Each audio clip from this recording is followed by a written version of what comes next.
Here to discuss, Fox News political contributor and Washington Times contributor Tammy Bruce, Fox News military analyst Captain Chuck Nash, and former Deputy Assistant Secretary of Defense Peter Brookes, now Heritage National Security Affairs Fellow. Captain Nash, I got to start with you because the drumbeats of war are loud and clear.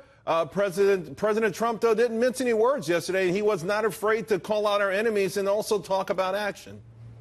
He called out a lot of people, Charles, and good for him, because what he's just done is he's removed any of the ambiguity surrounding this. He's just said what makes logical sense here. He said, if we have to defend ourselves or our allies against North Korea, we will decimate North Korea. That message was for Kim Jong-un, but it was also for Beijing and Moscow. It was, Tammy, and of course, the normal chorus of people who don't like Trump didn't like the speech, but there were a lot of people, particularly the applause, I think, in the UN itself caught some folks off guard. The idea of sovereignty, countries taking care of themselves, and the idea of getting rid of these bad actors or putting them in their place once and for all. Well, there's bad actors in every region that are destroying the lives of pretty much everyone. ISIS is certainly in both hemispheres now. You've got terrorism virtually, certainly on every continent. The world is realizing the importance of borders and of being able to control your own country. But we haven't had anyone in Western civilization say this, right? It's not coming from Europe. They're finally hearing it. And, of course, the Venezuelan response is, oh, my gosh, Reagan is back. Well, that's music to our ears, isn't it? This is good news. And once people get permission to be able to admit that sovereignty, national security matter, yes, of course, they'll applaud. And President Trump is leading the way. Yeah, it was funny that the guy from Venezuela thought it was an insult to compare President Trump to President Reagan. Peter, let me ask you, because Russia is still playing interference, saying that the speech might have violated some nuclear agreements that we already have in place with them. And it still feels like China, although somewhat quiet, not ready to budge either. And these are two central players that got to come to the right side. They got to move over and unite with America and the rest of the world.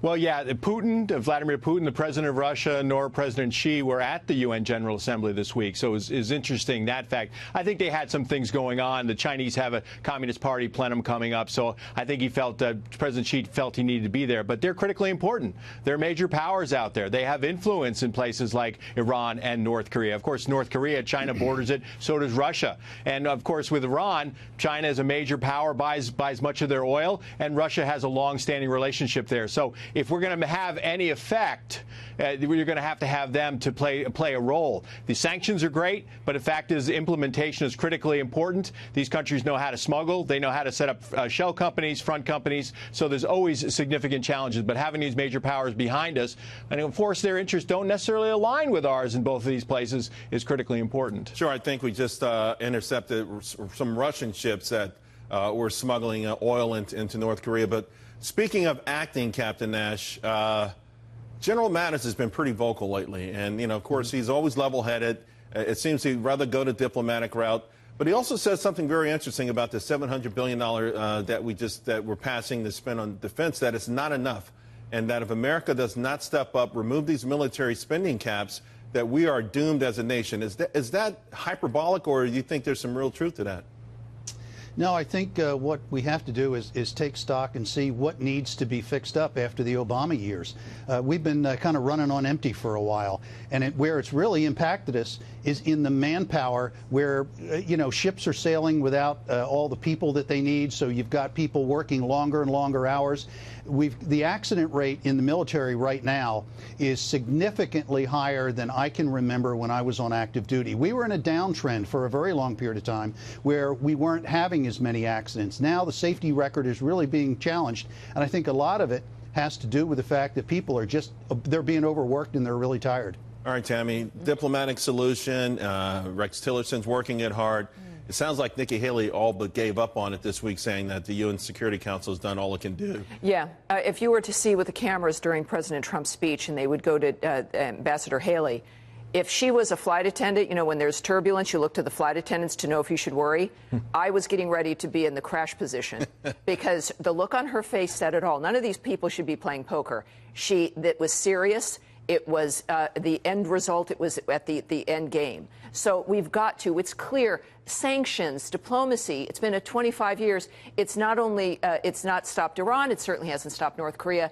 If anyone is going to stop them, it's going to be President Trump, and there has to be action. If there isn't action, and Ambassador Bolton's mentioned this as well, it means we are doomed. So this is key. It's not about partisanship or even rhetoric. Right. It's about keeping the nation safe. Let me ask you, since you brought up scanning the crowd, yeah. That the photo went around with Kelly and his hands over his face. Sure. Was that just an awkward moment, or do you think he wasn't ready for Rocket Man and all that kind of stuff? I mean, is he still getting to know President Trump and to understand that there are going to be times when Trump will be Trump? Look, this is a speech clearly that was written. This is not the president off his cuff.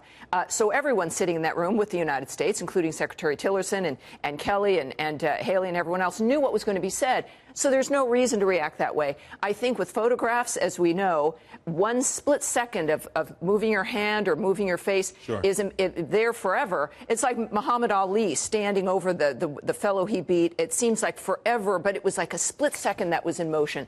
I think there's too much made of it. It's the silly gossip that happens, and them searching for anything to make it look bad for the president. And that one guy, that fellow, was Sonny Liston. Yeah, Sonny Liston. Peter, we're talking about being doomed, the clock striking midnight. I mean, obviously, we are coming to some sort of conclusion here. It just cannot go on like this.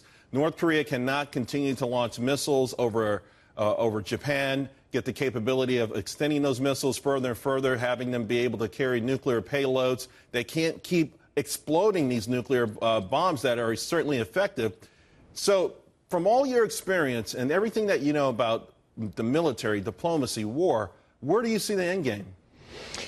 I don't see an end game happening anytime soon. There's lots of tough choices to be made. I think we're moving into a Cold War situation in Asia with North Korea, like we had with the Soviet Union during the Cold War, where they have capabilities that we have to defend and deter against, and that would include strategic and conventional deterrence, strong allies, developing our missile defenses. Taking on North Korea from a military standpoint is challenging. You have to think about what China will do. You have to think about what Russia will do. You have to think about your allies in Japan and South Korea. So there's no easy choices. I wish, Charles, I could tell you this is the way to solve this. We have to continue to put pressure on North Korea. My concern is that North Korea doesn't have a price for its nuclear program. For a couple of decades now, they've been offered economic development, political recognition, peace treaties, unification with the South, and they've not taken it. I'm not sure there's a price they're willing to give up for their nuclear program, because that makes them important in the international system. And I'm not sure we want to offer them anything anymore, because every agreement we've made with them in the past, they've broken it, and they've continued to march toward this nuclear doomsday scenario. Thank you all very much. Really appreciate it.